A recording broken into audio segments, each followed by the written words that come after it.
Oregon's new governor tonight answering questions for the first time since John Kitzhaber resigned. And already there's kind of a different feel. Our Dan Tilkin is here with more on what Kate Brown did. Well, one of the first things she did was symbolically different from former Governor John Kitzhaber. She went around the room asking each reporter his or her name and saying she planned to be more accessible to the press and the public than Kitzhaber.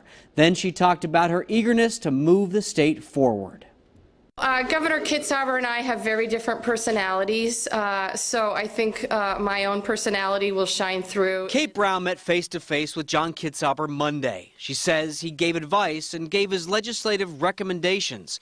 It was a much different meeting than she had with Kitzhaber last week. He wanted me to speak one-on-one. Kitzhaber asked her to abruptly return from Washington, D.C. She was asked today why she put out a press release calling the chain of events bizarre and whether she meant to question Kitzhaber's mental state. My purpose in issuing the statement was so that Oregonians knew the truth about what had happened.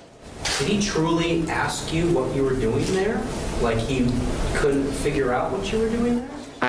My recollection is that was the first thing that he said to me, yes. Brown was asked about several issues before the legislature, like eliminating exemptions for child vaccinations. I support having our children be vaccinated unless they have a medical reason not to. And when it comes to the minimum wage, Brown wants to raise it.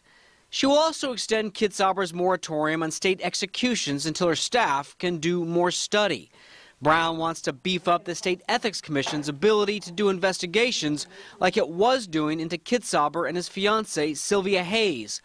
And she wants to address how to make release of public documents in general and those regarding the former first couple more efficient. We will, of course, be releasing public records, as many public records as we can, as quickly as possible. Brown said it was way too soon to speculate whether she'd ever pardon Kitzhaber. Any response to that question would be speculative. The governor has not been charged with anything. And now Brown says taking over the governor's office so suddenly is kind of like drinking out of a fire hose. So much comes at you so quickly. But she says her 23 years in office in the Capitol, she knows who all the players are. We were wondering, is she going to move into the mansion, she and her husband? Mahonia Hall. She is. She's very excited. She said Mr. Little, which is her husband Dan Little, that they're eager, excited even to move into the governor's mansion. You know what? It would be great to do an interview with them in the mansion. A lot of folks would like to see what the governor's mansion looks like. I agree. Let's work on that. Okay. All right.